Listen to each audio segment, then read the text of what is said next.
So, growing up, I did have a Mike Myers film franchise that was playing while I was growing up and was coming out while I was growing up, and that I really enjoyed, that being the Shrek franchise. And I do remember came around 2003, the bombshell that was his live-action adaptation of The Cat in the Hat, which was apparently so bad that Dr. Seuss's widow actually banned live-action recreations of her late husband's work. However, one Mike Myers film franchise that I knew about but never truly got on board with while I was growing up was the Austin Powers franchise. This one was weird to me. I mean, the original film did come out around the time, well, I would have been very young when it was coming out. The first one, at least. And my only real memory of kind of Austin Powers was when I was in high school, my first year of high school. It was either the last science class before Christmas or the kind of last one of the year, kind of when everybody's a bit more laxed. They put on a DVD for like the last class of term, and I remember the one they put on was the third film, Goldmember, to which I remember watching it, and some parts of it were funny, but I didn't really understand what was going on. I didn't really kind of understand the franchise yet. But in the last couple of years or so, Austin Powers is a film series that I've grown a little bit curious about, especially Chan Lawson, Doug Walker, the Nostalgia Critic, did a full kind of retrospective of the series, which I advise you to check out if you haven't already. It's a very good explanation of it. But for those who don't know, the original Austin Powers International Man of Mystery, came out in 1997, so it's nearly 30 years old now. Think about that for a minute. The film stars a 60s secret agent named Austin Powers, played by Mike Myers, who is frequently foiling the plans of an evil villain, Dr. Evil, also played by Mike Myers.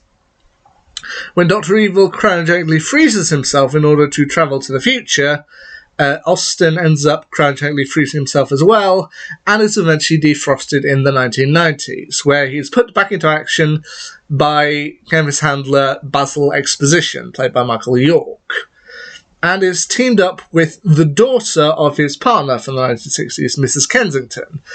Her daughter, Vanessa Kensington, played by Elizabeth Hurley, she's not really impressed with Powers' actions, and has to inform him that the days of kind of free love of the 1960s is kind of over. Like, you can't be as loud and bombastic as you were back in the 1960s here in the 1990s. Now, this ultimately makes Austin a fish out of water, and he has to, once again, stop the plans of Dr. Evil when Dr. Evil emerges, whereas Dr. Evil is also kind of going through his own problems. I mean, this film does have a rather stacked cast, including not only Myers and Elizabeth Hurley, but also, as I said, Michael York, Robert Wagner, Seth Green. I think this came before Buffy the Vampire Slayer, so it's good for him. Fabiana Udino and Joe Sun. I mean, Seth Green appears in the film as Dr. Evil's son. Basically, after getting a little tired of kind of waiting for Dr. Evil's return, his kind of henchman decided to take his DNA and make a kind of clone of him anyway, and that results in his son, played by Seth Green, who, honestly, there are some moments in this film that I do think are legitimately funny. Like, there's a point when we get into the kind of climax where Dr. Evil kind of sets out his plan and reveals his plan to dispose of Powers and Kensington, and while I think he wants to use sharks at first, his henchmen inform him, we weren't able to get sharks. I mean, the sharks he wanted to use are now an endangered species. What have we got? Sea bass? Are they angry? Like, fine, they'll do. And Seth Green goes, why don't we just shoot him? And Dr. Evil's just like, no, you're missing the point. Like, we can get this all over in 5 minutes, 2 minutes. I could just go and get my gun and we can just shoot them. They're dead. Job over. No, you're not understanding. To which, I don't know. I just find that funny. I mean, that is the thing about this film. It's filled with a load of jokes, and some of them work, some of them don't. Like, especially moments with Dr. Evil. Like, I love when they kind of defrost him and he's kind of going through his evil plans and tries to suggest a few real plans only for his henchmen to point out, yeah, those won't work. Like, we're going to blackmail the royal family and say that if they don't send us money, we'll release evidence showing that Prince Charles had an affair. It's like, yeah, everybody knows that. He had an affair, everybody knows it. But, alright, then we'll cause a hole in the ozone layer. That will cause, but there's already one there. I love that. I mean, okay, we shouldn't be kind of laughing at these, but they work. They really do work. Some of the henchmen, as I've said, you've got the likes of Dr. Evil's second-in-command, who's played by Robert Wagner, and I'll be honest, when he first appeared on screen, I was watching this with a family member in the room, and they went, hold on, is that? I looked and thought, oh, is that David Morrissey? Mainly because with the design of the character, I thought it looked like David Morrissey's character from The Walking Dead, the General. But no, they said, no, it looks like Robert Wagner, but I mean, he's been dead now for nearly 20 years. And I'm like, well, this did come out kind of around the time I was born, so yeah, this film is near over 20 years old now. It's like, oh, then it is Robert Wagner. And you've also got Wagner's partner named Alotta, and a name, just because of the jokes they do in this film, she's played by Fabiana Odino. I'm not sure I can really say this on YouTube without this video getting censored, so go and watch clips from the film, you'll understand.